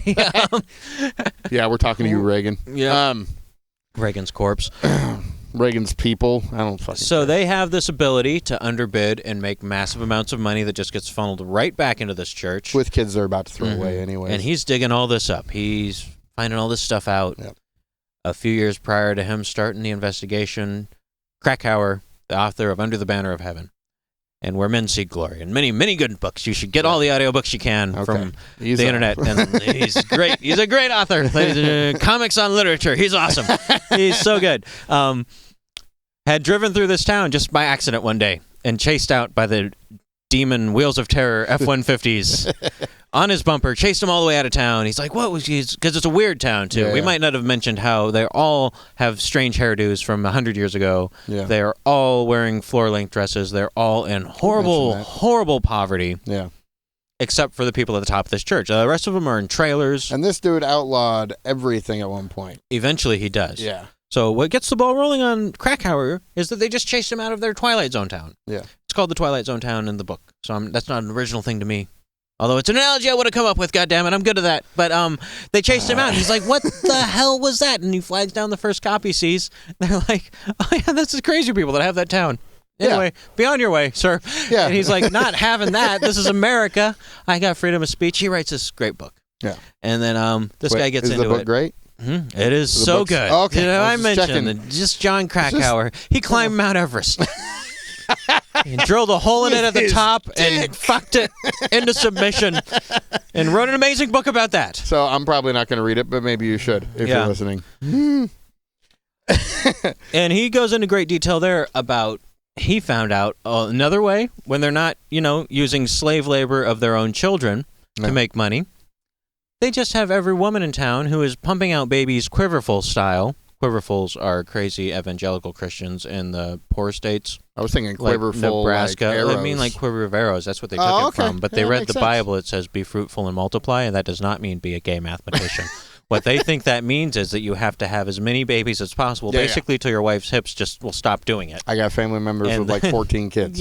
So you can juke the electoral map, and then we'll elect Sarah Palin to usher in the apocalypse. That's the... And that might not be a completely accurate description of what they believe, but that's my takeaway of it. And the whole rub of having that many kids is they get the grants, they get welfare, they get all types of shit from the U.S. government. I don't know what the Quiverfuls do with this, but the polygamists and the fundamentalist FLDS church, they call it bleeding the beast, and they go, none of you are legally married, because if you were legally married, the SWAT team would come in and kill us all. Or arrest us or whatever. But hopefully kill. So legally, you're a single mother with 9 children. Get on that welfare. And give all that money to our church as well. Yeah. And if there's anyone in town who knows how to write grants, there is, because we took your welfare money and put some of the people through college to write grants. You're going to write grants to get us Homeland Security money. Yep. Because terrorists really hate polygamists. They're coming here, and we'll just take all that Homeland Security money and we'll put it on paper as we're doing one thing with it, but it's going into the church coffers as well. Straight into So your tax dollars, ladies and gentlemen, human trafficking children, we'll get the government dropping the ball on this eventually. Yeah. But stop paying taxes, or write your congressman and say, stop what's going on in this town. You have the power. Congress, FBI, CIA, whatever. NSA. NSA knows everything going on now. So that's how they're getting all their money. He's finding all this out, filing. And finally he goes, you know what? I'm a well-respected private investigator, good relationships with almost every policeman I've ever met that's not in this horrible town. I'm going to talk to them, and I'm going to talk to my friends at the FBI. And eventually he goes, this is so big, we need to put this wiry, psychotic lunatic on the FBI 10 Most Wanted list, which is not something I knew a civilian could be a part of in any way, shape, or form. But he gives good evidence. This is a thorough man. And that's how he circumvents all the local law and everything that's in the guy's pocket, is you got to get the feds involved, which is genius. And there's the best image, I think, in the damn movie. Well, these local law enforcement guys don't know the law. They just know church law. So he gets around them when he can, when they're not abusing their power. But they do things like pull people out of their houses and arrest them on no charge and authorize other people. What was the best image in the movie? The best image of the movie was when they show the FBI's top 10 most wanted. Yeah, top 10 most wanted people. There's Osama. There's this exact order of it, which is so fucking amazing to me. It's Osama bin Laden is number 1. Number 2, Warren Jeffs. Number 3, Whitey fucking Bulger. And we got all 3 of them. Oh, go us! Oh, we did, didn't we? Yeah. Well, I didn't have all of them since then. I don't thought even know who's on the FBI's most wanted list. I was gonna bust Whitey Bulger. Yeah, couldn't afford the airfare. Just to California, man. You could drive down to California. I was thinking about it, but I also couldn't get Osama bin Laden. But that's we got all 3 of them, and we got biopics of all of their captures. Oh, we did, didn't we? Now this year. We got Whitey Bulger this year. They should have fucking sent SEAL Team 6 in for Warren Jeffs. It would have been They spent a lot of money catching this guy, but they caught him in a coincidence way. So you put him on the FBI's top 10 most wanted list. By this point, already, Warren Jeffs fired so many people in the church. It's crazy, going nutty. He's going to run. He's already on the run. I have to say, honestly, I don't know who's worse, if it's Osama bin Laden or Warren Jeffs to me. I don't know who's worse. Osama bin Laden never claimed to be the voice of God. True. He had many wives. Killed a shit ton of people. Blew up buildings. To my knowledge of what he had an agenda. Warren Jeffs actually fucked so many people's lives. And Warren Jeffs was not doing this for anything greater than Warren Jeffs getting his dick wet and having power over people. Yeah, Osama bin Laden, he should have been one. Horrible things he did had at least a philosophy to him. Yeah. Well, this guy being a schizophrenic, he thinks he's right. So, maybe. Well, it's hard to know. I mean, both of them are brain damaged. I'm gonna say I don't know. I don't know, man. That's. Anyways. What do you think, viewers at home? Send us your worst human being alive in the last 10 years. I don't know. They're horrible people, both of them. Yeah. Baseless, warped morality. Strongly religious influence on both of their warped morality. I don't know anything about Bulger, if he's Catholic or what. Who cares? Who cares? He was Bad people. All around. all flat out just So they go criminal. Fuck. FBI's top 10 most wanted. Yeah. Before that, he was just kind of like, it's getting kind of, I don't like it here anymore. I'm going to have them build me a temple at this really remote location in, I don't know where, somewhere. Texas? No, it was one ahead of Texas. There were two of them. So... Because I thought the big one was right outside. The big one was in Texas. Well, God says, go here. This is a great place. Let's build one here. And we saw this place in Texas, and it turns out you can marry a 14-year-old with her parents' consent in Texas. Texas is the new Zion. So they go, everyone, we're done building the one in Wyoming or whatever. I don't know where it was. But let's all go over to Texas, and you work 22-hour days. Yep. And build me my crazy, eccentric Bond villain lair. Not too far from Waco, because let's pick that scab. Yeah. And that's where it will be. And meanwhile, our protagonist in this story, Mormon last action hero, and John Krakauer, the greatest living author in America, are hunting him. They're riding in planes and taking pictures of the place, and they're going and sneaking around the camp at the other place. And they wanted to get him, what was it on... Because what did they actually, the FBI put him up there? Well, he's on they found the recording, list, right? and they know that they can do, FBI had not had this recording yet. No. Oh, okay. They know that there is a lot of actionable stuff, They and were trying to get him on RICO is or on something, the right? run. They have decided it is a RICO case, at least in the civil courts. Yeah. Because you can pull RICO. You can apparently sue people in a civil court in much the same way O.J. Simpson was sued for murder after he was acquitted by the criminal courts.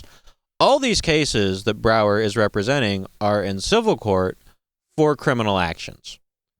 But he had to put some major strings to get the FBI. Raping people and stuff. He's like, we're going to sue you in civil court for rape and tell the world that you are a criminal and a horrible human being. Plaster it everywhere.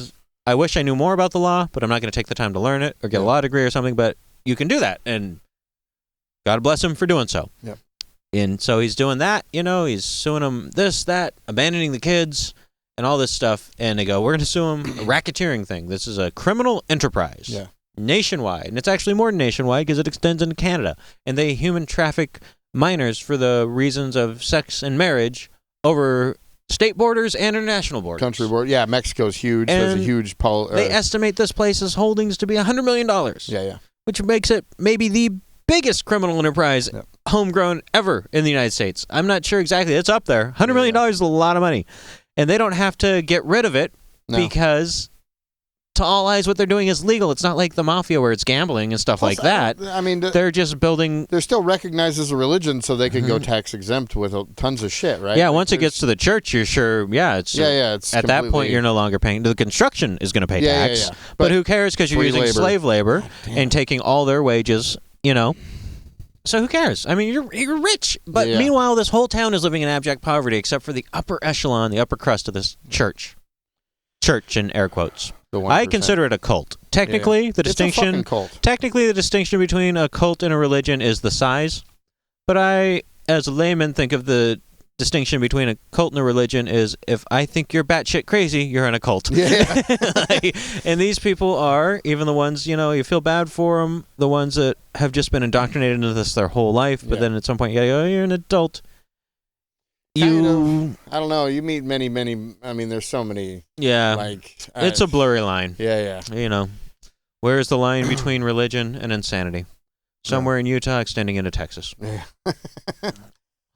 So... They get him on the RICO, or they're trying to get him on the RICO. He's skipping, jumping across all these places. Yeah, I'm going to take my favorite wife with me. The last Mormon hero, he gets that cool picture from the airplane where it's like, it's a bunch of people. Krakauer took that picture. Oh, Krakauer, the world's greatest author, and one of the better photographers the planet has ever known. Is that the author guy? That's the author. Okay. He's up in a plane because local law enforcement's flying back and forth over this place because everywhere they're planting... Where they're going to build this big building, there's a footing that they're starting to make for this massive church. And he gets this picture, this really great picture, like there's an SUV behind it. And then a bunch of people surround one guy. Like it's this grainy, you can probably look it up.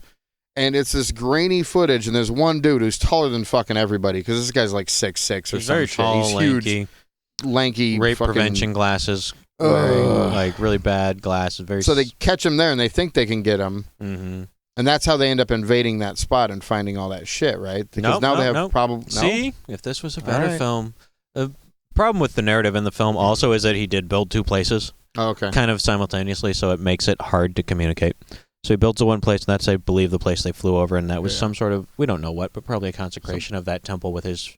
This guy's was aiming for 100 wives. I don't think he quite got... And, you know, some of them were consented, some of them were browbeaten into it, and told that you're married to me and my dead father. The and one you mainly see in the some film of them, is it'll show her name and then it'll put number 63 and she's behind her name. One of the lucky few who has escaped that religion. Yeah, they came and got her. But she wanted out, and then she was bullied into staying because she's been so. And I'm using the term brainwashing here in the classical sense. Yeah. She thought that if she spoke to the police against this guy, she would go to hell, and also that if she said what was really going on, they're going to yank her completely out of that community. Yeah.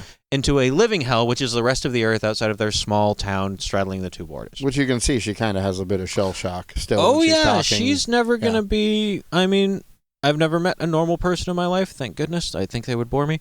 I've met people a lot more normal than me. They do often bore me. And then I've met some very crazy people. She's going to struggle with this till the end of her days. I would assume every single one of these people that had to realize that they've just been fed a line of crap their entire life for the purpose of human trafficking them and their family. So ignorance is bliss for probably the rest of, even the guys living in the horrible squalor of this town, the rundown trailers and stuff in the shadow of this criminal enterprise. It's an alien fucking world if you pop out of that. If you get sent out of that, it's so many of them that have left the religion stay there because they don't understand life on the outside. It's like people leave prison and commit suicide, you know what I mean? And by the way, some of the people kicked out of this religion did commit suicide. He bullied some people into suicide, which is interestingly not actionable unless you're a high school girl on Facebook talking to your ex-boyfriend. But times they are changing. You're not going to be able to bully people into suicide and get away with it anymore. So all you psycho people who are doing that, get it while it's getting good. Do not bully people into suicide. We don't condone that shit. I'm not going to go with that one. Ecstasy, it's okay. Not making people do suicide. So he goes and they end up. So what did they get him on from? If it wasn't the picture, well, he's on the run. He's having the thing in Texas built. Yeah, he's having the other thing built. He's on the FBI's top 10 most wanted list. The cop pulls him over. Yep, just the way it kind of happens a lot of the time. Was it tail light? He's taking It's they had temporary plates in Washington State are just a sticker on the inside of your car window. Yeah. So it was legit. It was Colorado, so it was in the license plate holder. Yeah. And he was, as anyone who's ever driven without car insurance knows, very paranoid about being pulled over. Oh, yeah. So I've just driven without car insurance. This guy's on the FBI's top 10 most wanted list with, allegedly. Rusty allegedly doesn't have car insurance. So this guy, you don't have car insurance or working lights on the back of the car, everything. I don't want that $700 ticket or to go to prison for the rest of my life. They pull him over, and the cop, to his credit, somehow, this is in Vegas, right? Outside of Las Vegas. This guy had been doing a whirlwind tour of the Sodom and Gomorrah that is America, visiting strip clubs. Yes, with one of his wives and one of his spending money funneled into that church from your tax dollars and his human trafficking operation to go to strip clubs in Disneyland, to go get a tan at the beach in shorts, which is like a high sin, all the time going, well, God says I have to go to Showgirls, and I need to put $100 in her G-string of church money. His favorite wife, his brother, and they get pulled over, and to the cops' credit, like they're kind of, they know this guy might be in the area. Yeah. They explain it. The cop explains it. He gets the information from the driver and everything, and then he sees Warren Jeffs in the back, not saying anything. Well, he does the classic move. He goes, okay, this guy's in the back of the car. He's really stressed out. Yeah. It's just a temporary plate, kind of obscured because they had it on the license plate holder, which is probably how you do it in Colorado as opposed to here. So all laminated and stuff. I should really fact check things like how a temporary license plate goes on a car in every different state. Yeah. But see him all skittish and nervous in the back seat. He's very nervous. He does the thing. And if you want to avoid arrest, don't talk to the police ever. Because he goes, okay, you're a driver, you come over here, 5 feet away, you stand right there. You're the passenger, you come over here, and you stay right there, and I'm going to talk to you. Oh, The okay. classic tactic for busting a 16-year-old kid with pot on them. Separate and get conquer. both their stories. Yep. Well, that story Nothing doesn't lines line up with that story, and his jugular is throbbing, and he's... And I love it because the cop literally just walks in and he goes, "Are you Warren Jeffs?" The guy goes, yes. Yeah. He just fucking admits it. Boom, busted. Bam. And arrested. And that's going to take us into our Act 3 break, ladies and gentlemen. Should finish it up. Yeah, we're going to come back. We're going to polish off. A fifth? No. Oh, Sorry, I guess we're not out drinking at listening to all this No. episode. I This know. is, Unique. yeah. Well, it is 8 a.m. on a Tuesday morning. All right, we'll be back, ladies and gentlemen. All right. Share a little bit of yourself without even knowing. When you share a little bit of yourself, you'll find good feelings growing. Share something no one else can. Yourself. From the Church of Jesus Christ of Latter-day Saints, the Mormons. Welcome, Count Rusty. Back Hey, good morning. to Comics on Film and Books and how great John Krakauer is as an author. Wait. He's an author? John Krakauer, Is that his name? greatest living American. Is he? Oh, yes. It's only because Twain's dead.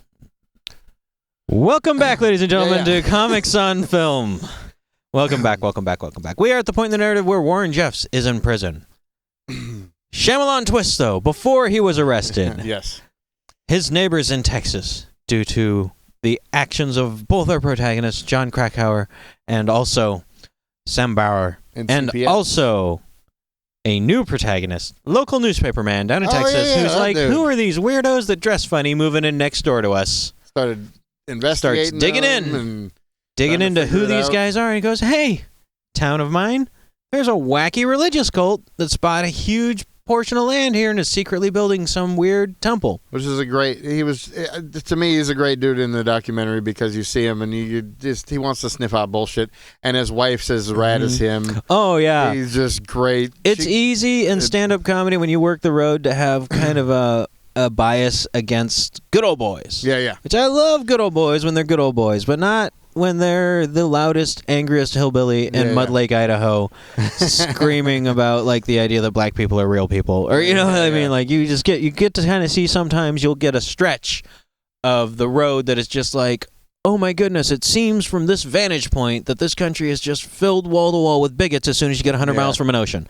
That is not the case. Yeah. There are hardworking, industrious people all over America, and this motherfucker has eaten a lot of steak in his life. He's a big guy, suspenders, Good jeans, old boy. good old boy, very no-nonsense, has a small family-owned newspaper. Yep. He's like, these weirdos are moving in.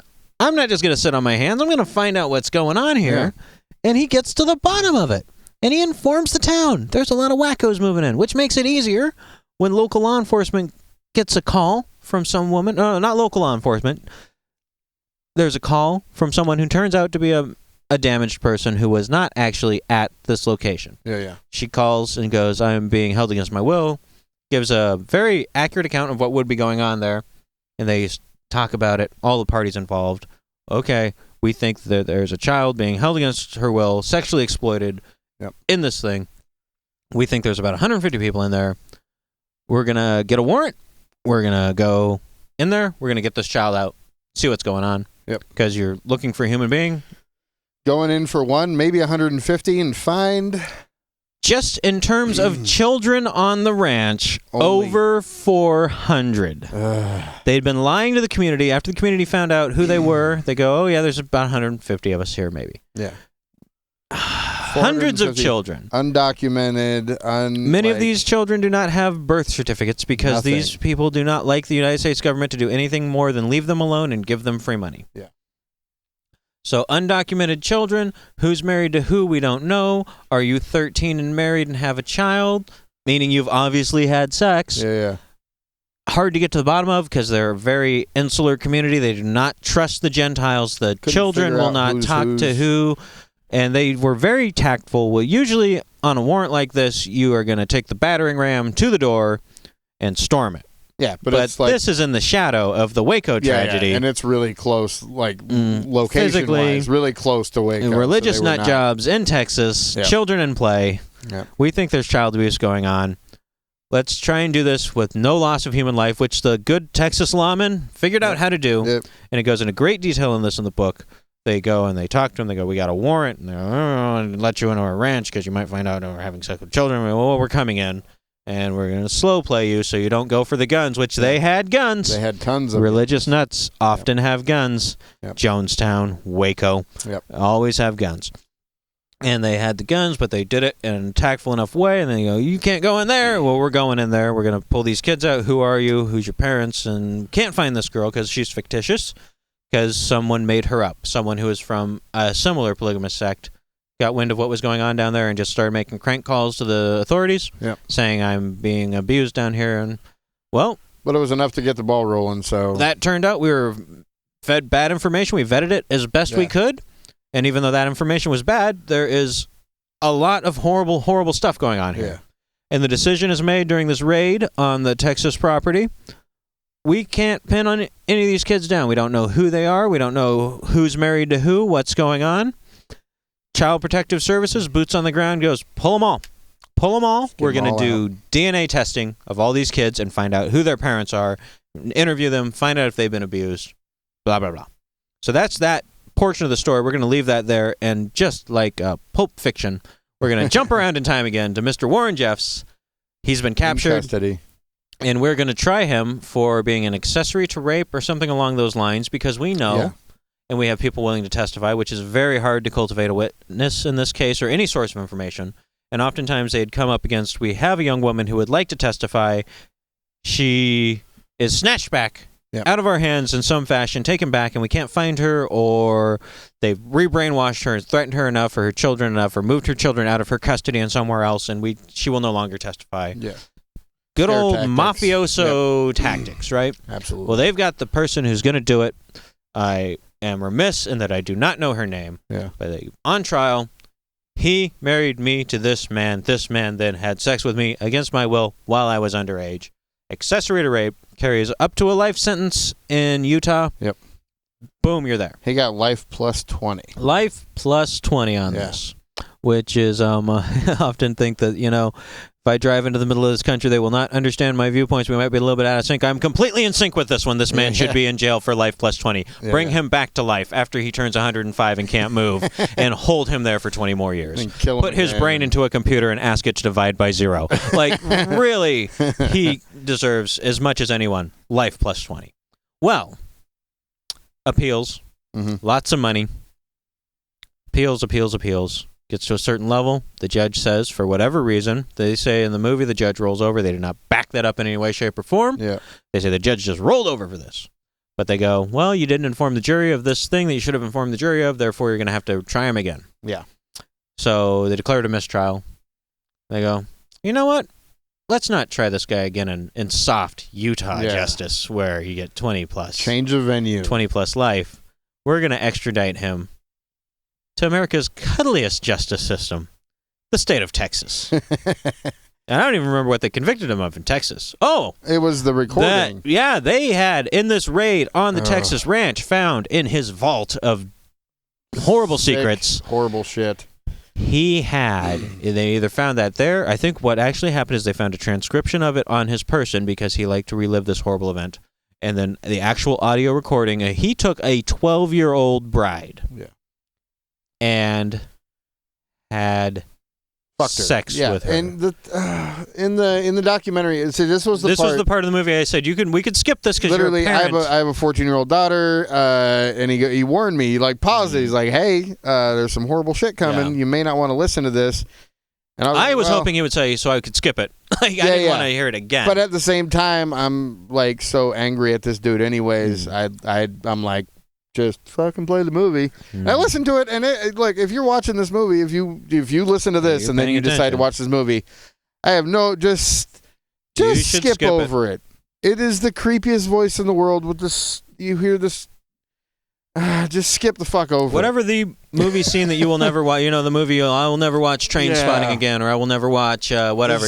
Whatever that movie is, 1,000 times that. If you're a human being at all, you do not want to. Props on the filmmakers for including it. The purpose, the reason why you do it, because after if you're on the fence about this dude for some fucked up reason until this point, after this point, You want him as dead as I fucking want him. You cannot unhear this. Yeah, there's no... And this was a piece of evidence that Utah, and I've never heard of this happening before in my life. They were going to introduce it in Utah, but they found this piece of evidence so... It'd be such a slam dunk, basically. They're like, it's so inflammatory that we're going to seal it until later in the trial when we can think about whether or not we can present this. Texas had no qualms. Yeah. Texas was like, play it, boom, boom, boom, jail. Done. Boom. Life plus 20. So we are at what should be a happy ending to this story. As happy as it goes. He's in jail, right? Yeah. You know what I mean? But he still, like, you see him correspond with people. He's in jail. CPS has control of these kids. The FBI is involved. They're going to this is a huge case. It's a career case for somebody, right? Let's dismantle this organization. You know, they can't hide behind. No, we should dismantle it, right? Yeah. Not enough blood in the veins of the American political system to properly pursue this, to where they handed over some of these kids back, scared of political backlash for going after a wacky religion. Yeah. Wacky? Let's call them wacky? No, they're child traffickers. Human traffickers. Mafioso types.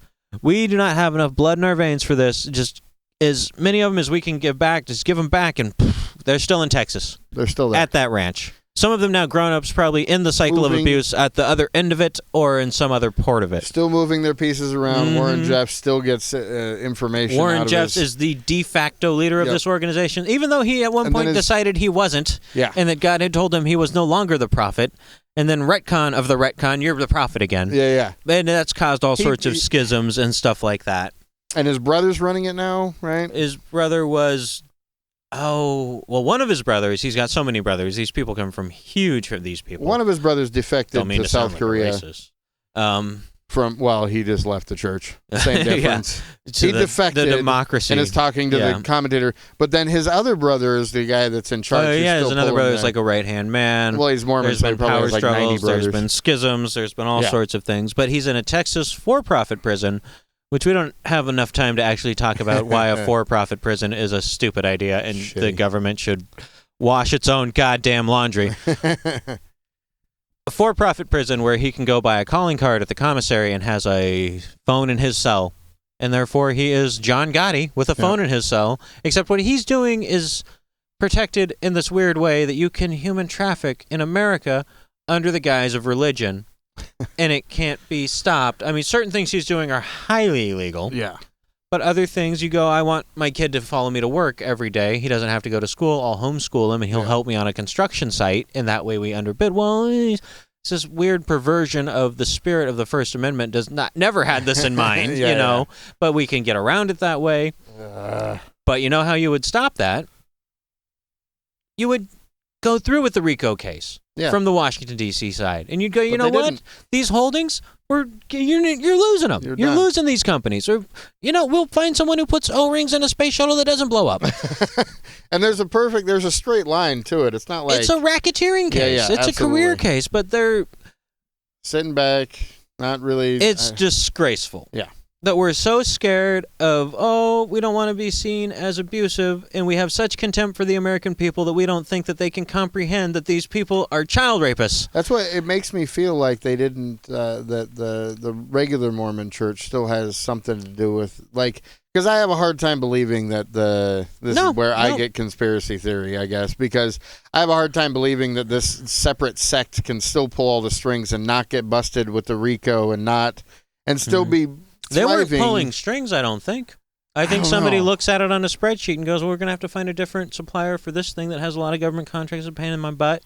And people are going to look at me. Like it's too much of a hassle? It's too much of a hassle. And people are going to look at me like I'm oppressing religion, and I don't want to have to sit down and give an interview on 2020 or 60 Minutes and explain in grave detail this, and I'll be associated with that. Though. It's politically convenient to just, we got the head guy locked up, so they're probably not still marrying off girls to men in their 60s or 70s. We got the figurehead, I'm sure. Yeah, it's like, get Osama bin Laden. I'm sure Al-Qaeda will be done, right? That worked out. Yeah.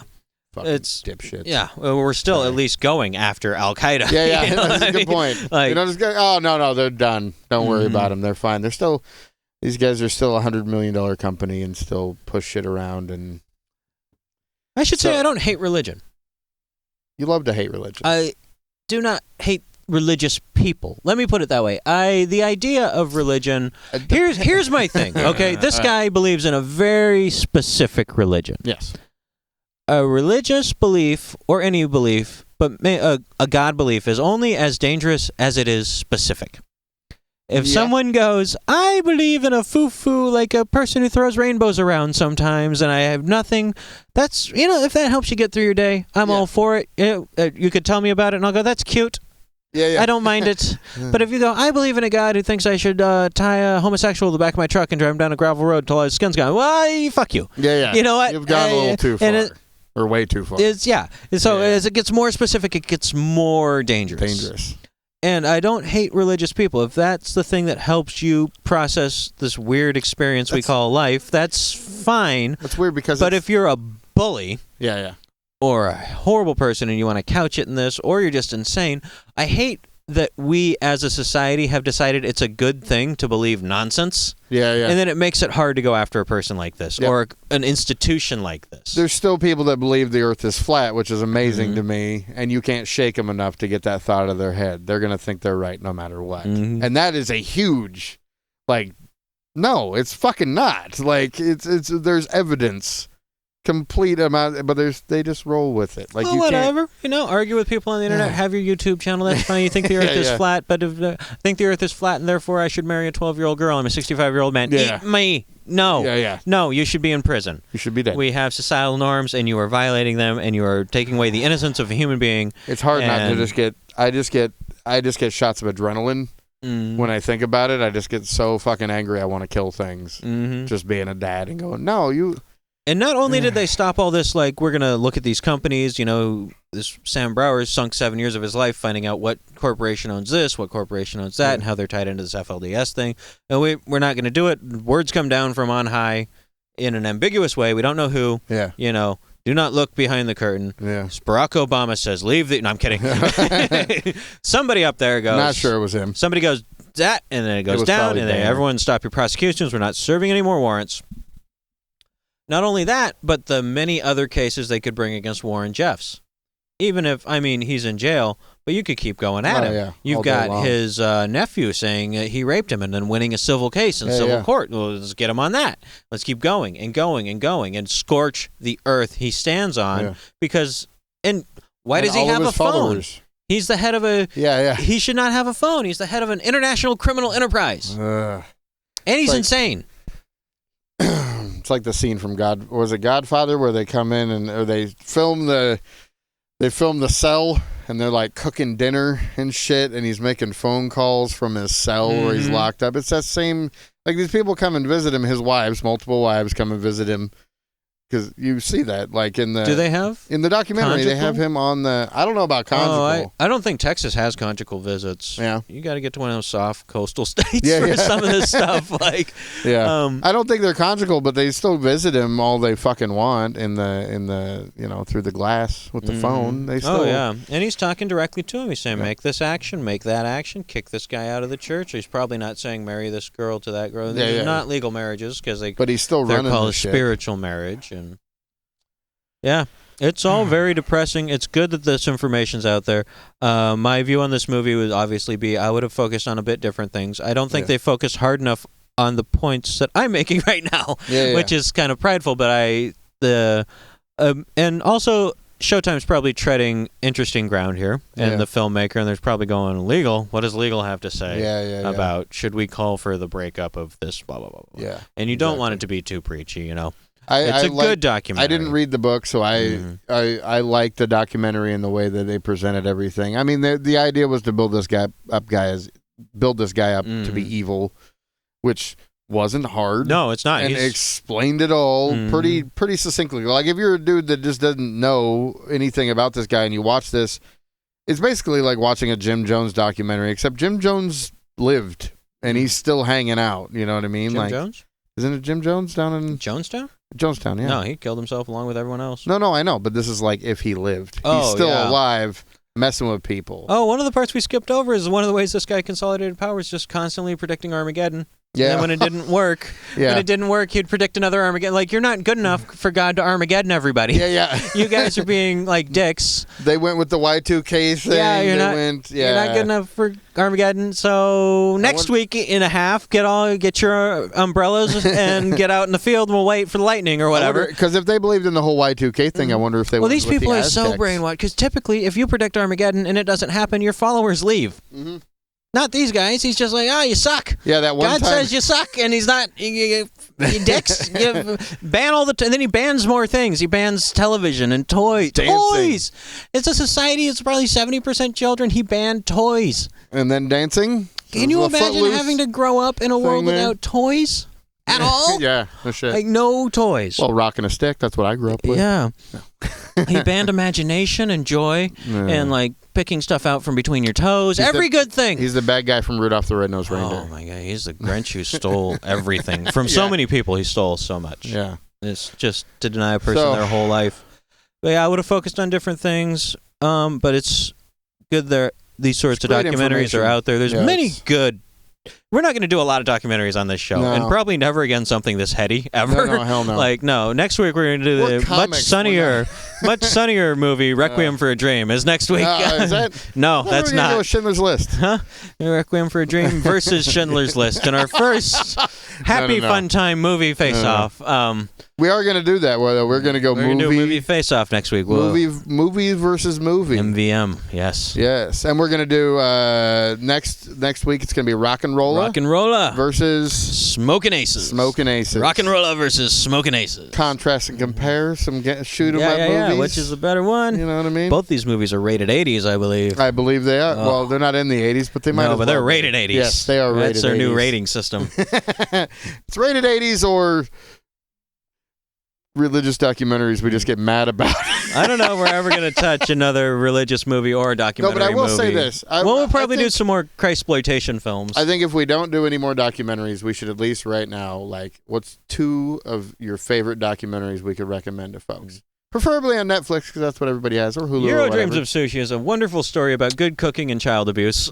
Yes, Jiro Dreams of Sushi is amazing. Not this level of child abuse, just like you can't go to college, you're going to work in my place cooking rice for 10 years before I teach you how to stir eggs. But I saw it that way. You saw it that way. I see it as, it was I liked this dude. Like, he may have been a horrible I bet you he's a very cool dude. I bet you he's a horrible dad. Lots of the best in a way adult figures in your life as a child growing up were someone else's asshole father. Like he wasn't lovey-dovey dad, but I think there's still a part he explains it in this is what he does. This is a movie about a man making sushi, by the way. It is. And we're like, it's about child abuse, but it's not really. It's about it's man's about a guy making sushi, soul obsession. The best sushi in the world, and how you get into his brain. I love this movie. I love that movie. Well, it is an interesting, someone is very, very driven. Yeah. It's like sushi killed his parents, like Bruce Wayne. Yeah. He used to spend my whole life. Look, if me and you had half the drive this dude does, we would have HBO specials up the wazoo. Because that guy is there's nothing stopping him. Oh, no.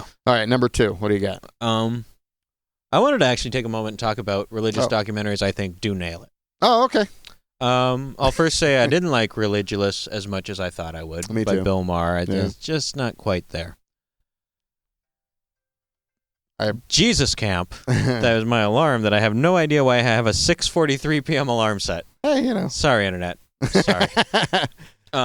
Jesus Camp. Jesus Camp is very hard for me to watch because I grew up in something almost just like that and went to a camp that did that semi-forced, will you accept Jesus into your hearts thing. Yeah. But it's a great movie. It is an amazing movie, and it doesn't go out of its way to call these people horrible. This is my thing about this movie. This is why, because I'm a docu-nut. I love documentaries. I watch them incessantly. Jesus Camp is one of these movies where literally my mom is religious. I could let her watch this, and she'll think it's a good movie. Would she come away with something completely different? I haven't had her watch it. I'd be interested, because that woman says in the movie, not your mother, the woman in the movie says, I'm kind of jealous of the Islam people because they managed to raise kids that will blow themselves up for what they believe. Yeah, it's horrible. I'd like to. But here's the thing: if you watch know your mom's opinion on that particular line, that's a psychosis. She wouldn't. But that woman's proud of that. There's line. a ton of that in that movie. That if you're religious, it's filmed in such a way that I think I find it horrible. It's not exploitive to the people that it's filming. It's it's respectful and hands-off. It's and exactly what I want in a documentary. It lets their actions speak for them. It's not Michael Moore goes to Jesus camp. No, it's very much like if somebody who's super religious watches this, they're going to like it, like a good documentary. And then I like it because it's a horrible situation to put kids in. Like, it's a horrible brainwashing shit. Like, it's... Let's qualify that and say you like it because it opens your eyes to what goes on, and not because it's horrible. But well, because I grew up religious in that type of shit, I like too. that kind of movie because it exposes that to anyone who's willing to. You don't have to be raised in it to understand it or have a version of understanding. Or you cannot understand that unless you were raised in it, obviously. Yeah, it allows a glimpse into and something that is very hidden. Yeah. Hidden, and we should be aware of. Yeah. So what's your favorite documentary? I like Zero Dreams of Sushi. That was up there. It's a good one. There's another good one on Netflix right now. If you're listening to this anytime near when we post it, there's one about General Tso's chicken. General Tso's chicken. That's pretty good. It was a mystery we all thought couldn't be solved, but they solve it. Oh, imagine that. It's so great. I watched like half of that. I got to finish that one. Yeah. I really... the documentary that I just watched, actually, Fed Up. It's about sugar and how it, it's a dietary thing. I'm a fat fuck, so not that I don't do a lot of diets. I never have worried about my weight, but my back's going out. It's been 35 years of overweight. Gets to you eventually.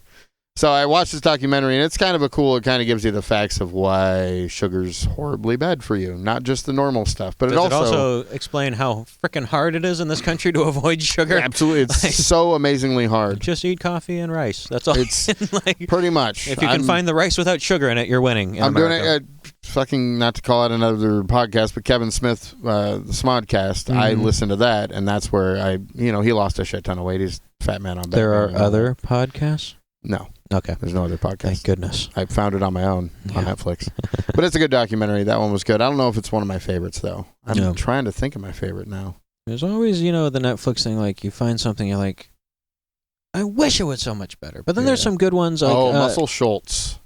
The Muscle Schultz documentary, the musician, the guitar player, Muscle Schultz. It's called Muscle Schultz on Netflix. Watch it. It's amazing. It's just the dude's life. I tried to watch a band called Death. I did not enjoy. I fucking love that one. Oh, yeah? Never mind. Maybe I didn't give it enough time. Maybe a band called Death. That is my favorite. Yeah. That is. Well, I'm a punk. I love punk music, so it's so many good documentaries. I loved Indie Game. Indie Games. Anything. Indie Game is great. Yeah. Oh, that's also very hands off. They let one King guy. of Kong. Oh yeah, King of Kong is so awesome. Again, well, that one there's a lot of drama. If you get online, like, were they making a narrative? Like, I don't know. It's a mystery to me. It doesn't matter. They're all a little wonky. These folks. Everyone's wonky, but they're wonky in a very interesting way. Oh. Plus, you get to. And it's a homegrown Redmond, Washington. King Kong world champion. I'm sure most people that have seen it, like, you have to go see Donkey Kong, not King Kong. King of Kong. Nintendo got sued at one point because they said it was a Donkey Kong was a King Kong copyright infringement. Oh, really? Yeah. They actually came out and said it? Whoever owned it, Warner Brothers or whatever, sued them and said, you're ripping off our copyright. And we want you to give us X number of dollars from this game, because Donkey Kong was huge when it came out. It was a massive game. Oh, I remember it. And whoever the Nintendo of America guy in the room goes, I see what you're saying, but I'm not going to buy the goddamn Brooklyn Bridge. You need to prove to me you own King Kong before this goes any further. And they ended up, I think ultimately it was in question who owned King Kong. Yeah. And they also found it not infringing, which is great to think of Nintendo as the underdog before all the anti-competitive stuff they did in the 80s and later 80s when they really went technically right crazy. Now in the console race. Oh, they're way down, but they were a vicious company at one point. You think that Euro Dreams of Sushi guy has singularly driven. Boy, did they drive a lot of people. But they gave me my childhood, so I will let them go with it. Yeah. You can be tyrannical, just don't fuck kids. Just keep it in the business sphere. Yeah, exactly. Don't human traffic people. Don't use child labor. And it's sad how many laughs we've gotten out of this movie. I hated this movie so much. Well, I don't think we've been in any way endorsing anything that is wrong. Yeah. and patently wrong. And we do kind of have, as comedians, the MASH television series way of looking at things. We're like, you know what? I have to make a joke sometimes because otherwise I'm just screaming. Uncomfortable. Yeah. Yeah. So I'll just make everyone else uncomfortable. But I hope we've enlightened some people. Rate your congressman, or if you got, if this is something that matters to you, get involved and say, hey, try to stop it. Let's stop this. And we'll put in the show notes where you can send money for that. And there's a lot of people we didn't have time to touch on between these two pieces of media that cover this organization and the fallout from this organization, like the Lost Boys and the other people. There are organizations out there that do work to help these people reclaim what's left of their lives. And their kids. They're kids screwed over by a tyrannical dude. And I just want to punch him in his fucking... I want him... This is my finishing move on this whole thing is I wish a guard at the fucking jail would just, in the prison, just please accidentally slide him into Gen Pop and shout Chimo or something just so he gets stabbed a lot. Here's an interesting thing about me. I understand what you're saying. You want to stabby. Yeah. I'm all for stabbing bad people. Yeah. Like I think it's really a shame that we don't have people in there right now stabbing ISIS. Yeah. Like ISIS, they're the most horrible people. Also, they're really bad people, and they're like, well, we don't have enough political will right now to get boots on the ground. And then people are like, what are you going to do? Drop bombs on them? I'm like, no, stab them. Yeah. Send in our stabby squad of Stabby McStabbersons and drop them out of prison. It's not like he's going to get shot. He's going to get stabbed. Mm-hmm. I think those people should be stabbed because they are actively ruining people's lives, murdering people, doing all the same sorts of things we're talking about here. But they're not in prison in America. This guy should have his phone line cut and be kept alive for 1,000 years in a box, in my opinion. I don't believe in an afterlife or a hell, so I know you. Okay, he should how about castrated? Can we meet in the middle ground of castrated? How about castrated and raped by everyone in the prison all the time? Just keep him alive, sure. Stab him a little bit. You're asking me at the end of this podcast to endorse rape. I'm not asking you to endorse it. I'm endorsing it myself in this instance. Just all day, stab you a little bit all the time, and just sorry, you fuck a kid. I think the worst thing that can happen to a person like this is that he understands that he is wrong in the pain he has caused. He won't. I don't know that that's possible with our current technology to upload that into his brain. No, it's not. Yeah, it's not possible because of his fucking Certain brain. laws also will not allow us to do things like Clockwork Orange him, but tape his eyeballs open and a guy can hope. But yeah, I hope he lives a long, long, long, sad existence. Yeah. And with his phone line cut. Poster child. Yeah, no phone line. Why visitors? No conjugal visits. Yep. No random alarms. All right. So next week we're going to be a bit more cheerful. We will be a lot more fun. It's going to be a lot of murder involved, but it's whimsical. Yeah. It's blood. It's the happy fun. We're going to double down because we missed a week actually because there was an unfortunate tragedy in the Seattle-Tacoma comedy community, and so we missed a week because we were sad. And we won't go into why, but it was a bad week, and we had to take it off. And so we're going to double down next week and introduce a new feature to Comics on Film. Because we're 2 shows in, we might as well two shows and a secret show. And so far, we've just had this schizophrenic, let's do a weird Christ exploitation come to Jesus movie, and we won't really release that one. Yeah. And then we'll do another one that is nobody fucking has never seen and just has vague memories of seeing maybe on TNT once at 3 a.m. as they're passing out. And then we're going to take it completely left out into a weird Showtime documentary that no one knows exists and you can only get on video on demand. And deals with all kinds of horrible things and be serious-ish about it. And now, Whiplash. No structure. And we're going to do it again. Yeah. We're going to go... We are finding our voice. In comedy, they say it takes you about 7 years to find your voice. So keep listening. We're going to try and do it in 7 episodes. 7 episodes. We'll know what the hell we're doing. Yeah. We've been doing comedy over 7 years.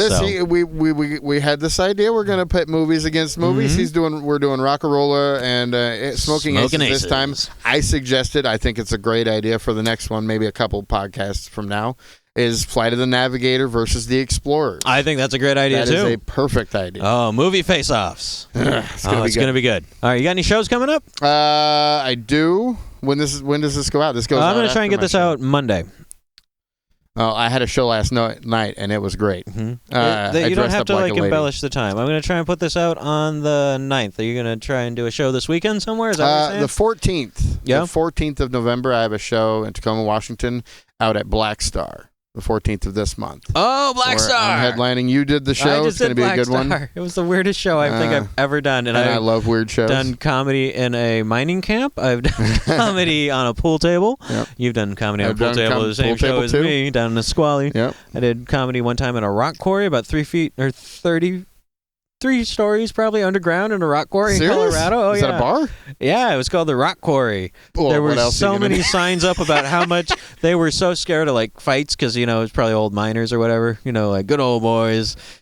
Oh God, I want never meaning no harm, but there were so many. That? No, it probably only happened the once. It was a good but very weird show. I got some pictures of it. Maybe I'll post them in the show notes or something.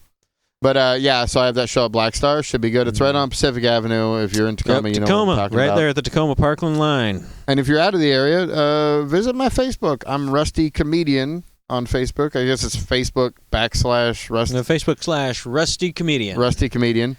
And Jeremy Whitman. I am on Twitter. It's Rusty Comic on Twitter. Yeah. It's all my social media. Is just a variation. Isn't that a pain by the time you decide to claim all your social media? You're like, can I get this name on this one and make it the same for? Nope, it's got to be different on every single one. I think I've been really lucky. I don't even remember what I had the original Jeremy Whitman on Facebook, I believe. Yeah.